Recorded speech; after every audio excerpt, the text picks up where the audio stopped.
Kumekuwepo na kuripotiwa kwa taarifa katika vituo vya polisi na nyingine katika mitandao ya kijamii zikijulisha kwamba mtu au watu fulani wamepotea, hawaonekani au wamekamatwa na watu waliojitambulisha kuwa askari wa jeshi la polisi.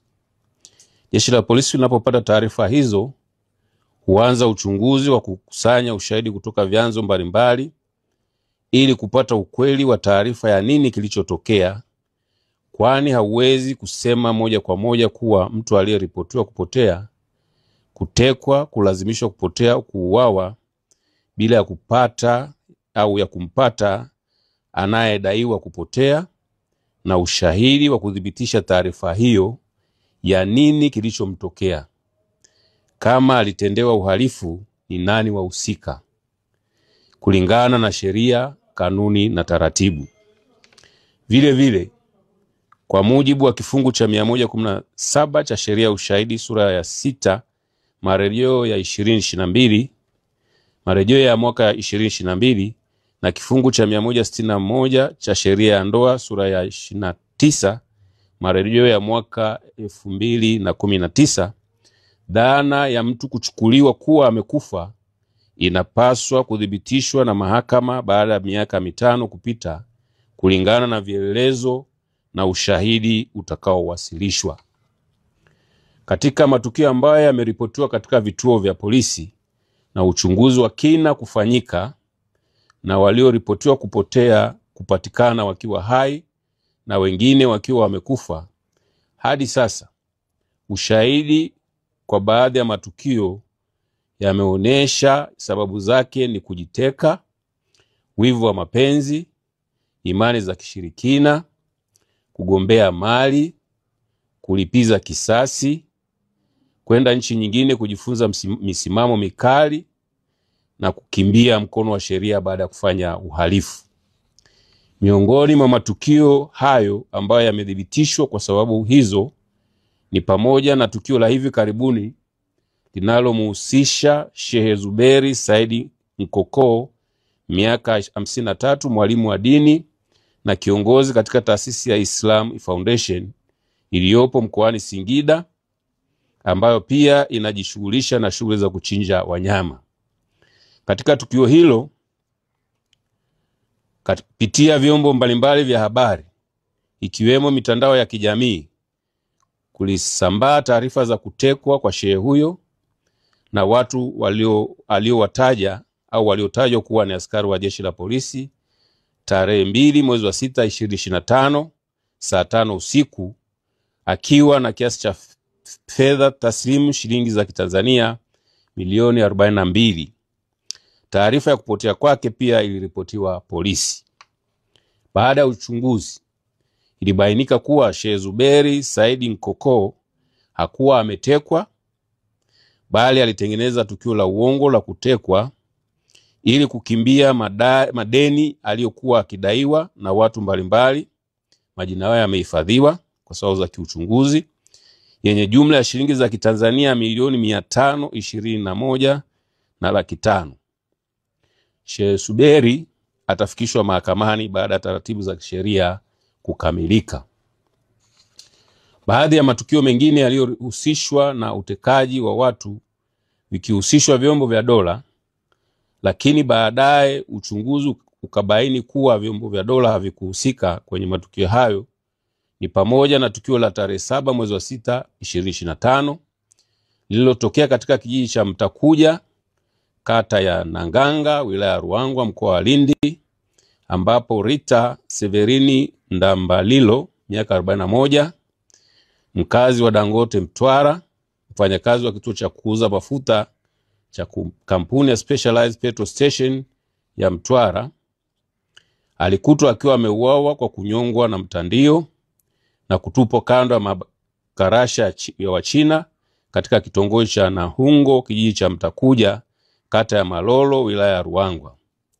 Upelelezi ulibaini kuwa mtu huyo aliuawa na Juma Salum Njenje, miaka 49, aliyekuwa akimtumia kama dereva wake wa bodaboda, baada ya mtu huyo kumuona Rita akiwa amebeba fedha kwenye mkoba wake. Kabla ya mwili wake kupatikana, taarifa zilisambaa kuwa alikuwa ametekwa na watu wasiojulikana. Watuhumiwa wawili wamekamatwa na wamefikishwa mahakamani na kesi iko mahakamani. Tukio lingine linamhusu Regina Rajabu Chaula, miaka 62, aliyekuwa na makazi huko Bahari Beach, Kinondoni, Dar es Salaam na nchini Denmark, aliyedaiwa kuoa na Fred Rajabu Chaula na Bashiri Richard Chaula kisha mwili wake kutumbukizwa kwenye shimo la maji taka. Regina, ambaye alikuwa na kesi ya madai Mahakama Kuu Division ya Ardhi dhidi ya watuhumiwa hao, aliripotiwa kupotea ghafla Disemba 13, 2024 hadi tarehe 18 mwezi wa kwanza 2025, mwili wake ulipokutwa kwenye shimo hilo la maji taka baada ya upelelezi wa jeshi la polisi kufanyika. Watuhumiwa hao walikamatwa na kufikishwa mahakamani. Pia tarehe 11 mwezi wa 11 2024 litokea tukio lililomhusu Bwana Deogratias Tarimo, mkazi wa Kibaha, mkoa wa Pwani, ambaye alionekana kwenye picha mjongeo au jongefu akipambana na watu waliotaka kumteka, ambao hata hivyo walishindwa kutekeleza azma yao hiyo. Taarifa zilizosambazwa kwenye mitandao ya kijamii kuhusiana na tukio hilo zilisema kuwa waliokuwa wanatekeleza uhalifu huo ni askari polisi. Uchunguzi ulibaini kuwa waliohusika sio askari polisi na chanzo cha tukio hilo ni wivu wa mapenzi. Watuhumiwa 6 walikamatwa na kufikishwa mahakamani. Aidha, tarehe 24 mwezi wa 8 2024 katika kijiji cha Haiderere, kata ya Haiderere, tarafa Haidom, wilaya ya Mbulu, mkoa wa Manyara, Saulo Samuel Baloho, miaka 44, mkazi wa Haiderere, alitoa taarifa ya uongo kwa kutumia simu ya mkononi kuwa ametekwa tangu tarehe 22 mwezi wa 8 2024 na watu wasiojulikana na kumpeleka Karatu, mkoa wa Arusha, kwa lengo la kumtoa figo. Upelelezi ulibaini kuwa mtuhumiwa hakutekwa, bali aliondoka nyumbani kwake akimwaga mke wake kwamba anapeleka fedha shilingi za Kitanzania 280,000 ukweni kwa mtoto wake wa kiume, ambazo ni mahari aliyokuwa anadaiwa mtoto huyo. Uchunguzi ulibaini mtuhumiwa alizitumia fedha hizo, na ili kuficha aibu akaamua kuzusha kwamba ametekwa. Mtuhumiwa alifikishwa mahakamani na kuhukumiwa kulipa faini ya shilingi za Kitanzania 100,000. Tukio lingine ni la tarehe 23 mwezi wa 8 2024 lililotokea katika kitongoji cha Kwedi Java, kijiji cha Nyasa, kata ya Kangata, tarafa ya Magamba, wilaya ya Handeni, mkoa wa Tanga. Lililomhusu Elia Elifaza Raymond Mchome, miaka 3, mkazi wa kitongoji cha Kwedi Java, ambaye aliuawa na kufukiwa ndani ya chumba walichokuwa akilala na Jackson Elisante Maeda, miaka 23, mkazi wa Kwedi Java, kwa imani za kishirikina. Kabla ya kubainika kwa mwili wa mtoto huyo, taarifa zilisambaa kuwa alikuwa ametekwa na watu wasiojulikana. Mtuhumiwa aliyehusika na mauaji hayo alikamatwa na kesi iko mahakamani.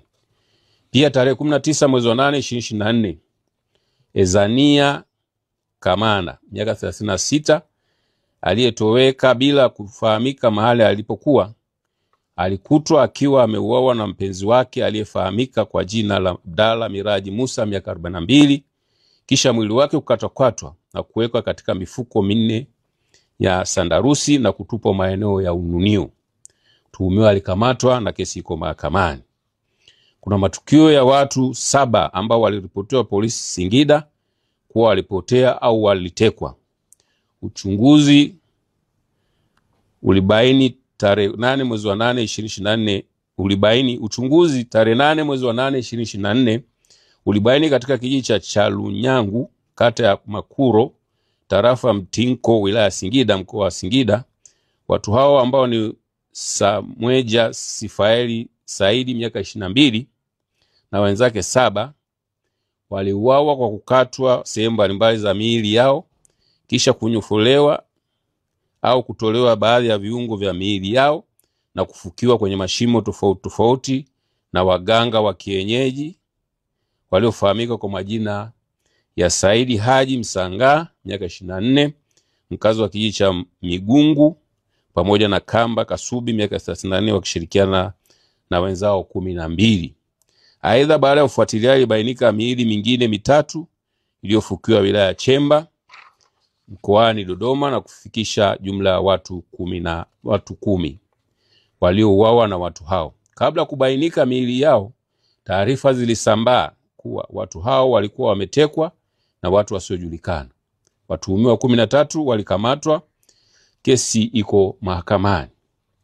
Tarehe 31 mwezi wa 7 2024, wafanyabiashara wawili wa wilaya ya Songea mkoa wa Ruvuma waliofahamika kwa majina ya Ray James Hiera na Riziki Mbarara Mohamed walidaiwa kutekwa baada ya kutoonekana kwa siku kadhaa bila taarifa, huku simu zao zikiwa hazipatikani. Upelelezi ulibaini kuwa watu hao waliuawa na mganga wa kienyeji aliyefahamika kwa jina la Mtila Msua Ausi miaka 29, mkazi wa Lugunga wilaya ya Tunduru, katika pori la Mdingula uwanja wa ndege, kwa kuanywesha sumu na yeye kuchukua pesa kiasi cha shilingi za Kitanzania milioni 15 ambazo marehemu alibeba na kwenda nazo kwa mganga huyo ili ziombewe dua. Watuhumiwa 3 walikamatwa. Kesi iko mahakamani. Tukio lingine ni la tarehe 3 mwezi wa 7 2024, lililoripotiwa likiwahusu watoto wawili, mmoja miaka 12 aliyekuwa mwanafunzi wa darasa la 7 katika shule ya msingi Busenga, na mwingine miaka 8 aliyekuwa mwanafunzi wa darasa la 2 katika shule ya Akiba English Medium iliyopo wilaya ya Ilemela, waliojiteka na kupanga nyumba katika eneo la wilaya ya Nyamagana na kuanza kuwapigia simu wazazi wao kuwa wametekwa, wako Buhemba mkoani Mara na watekaji wanahitaji shilingi za Kitanzania 100,000. Watoto hao wanaendelea kufuatiliwa tabia zao chini ya ustawi wa jamii na jeshi la polisi. Hali kadhalika, tarehe 3 mwezi wa 7 2024, John Zefania Mboge, mkazi wa Goba Center, aliyekuwa akitokea benki ya CRDB tawi la Coco Plaza, alikamatwa na watu 7 na kumuingiza kwenye gari namba T 458 DYU Toyota kisha kumpora pesa. Watuhumiwa 7 walikamatwa na kufikishwa mahakamani. Tukio lingine ni la tarehe 17 mwezi wa 6 2024, lililotokea katika kitongoji cha Kabionda, kijiji cha Mulele, kata ya Ruhanga, tarafa Kamachumu, wilaya Muleba, mkoa wa Kagera, ambapo mtoto aliyefahamika kwa jina la Noela Novat Asimwe miaka 2.5 mwenye ulemavu wa ngozi aliripotiwa kutekwa na watu wasiojulikana. Uchunguzi wa polisi ulibaini kuwa mtoto huyu ameuawa kwa kunyongwa shingo na kunyofolewa baadhi ya viungo vya mwili ikiwemo mikono yote miwili, kisha mwili wake kutupwa kwenye daraja ukiwa umefungwa kwenye mfuko wa sandarusi. Watuhumiwa 9 akiwepo baba yake mzazi walikamatwa. Kesi iko mahakamani. Katika tukio lingine la tarehe 15 mwezi wa 5 2024, mtoto ambaye jina lake limehifadhiwa kwa ajili za kiusalama au kisheria aliripotiwa kutekwa katika maeneo ya Manjelwa, Ilomba, wilaya ya Mbeya, mkoa wa Mbeya, na Winfrida Martin Komba miaka 36, mkazi wa Vingunguti, Dar es Salaam, kwa kushirikiana na mzazi wa mtoto huyo aitwaye Agnes Jacob Mwalubuli, ikiwa ni njama waliopanga ili kumshinikiza baba mzazi wa mtoto huyo atoe fedha za Kitanzania milioni 20 ili mtoto aachiliwe na watekaji, la sivyo watamuua. Watuhumiwa 3 walifikishwa mahakamani na mtuhumiwa mmoja alihukumiwa kifungo cha miaka 3 jela. Mmoja alihukumiwa, ambaye ni mama mzazi, kifungo cha nje cha miezi 12. na mama ambaye mtoto alikutwa kwake aliachiwa huru.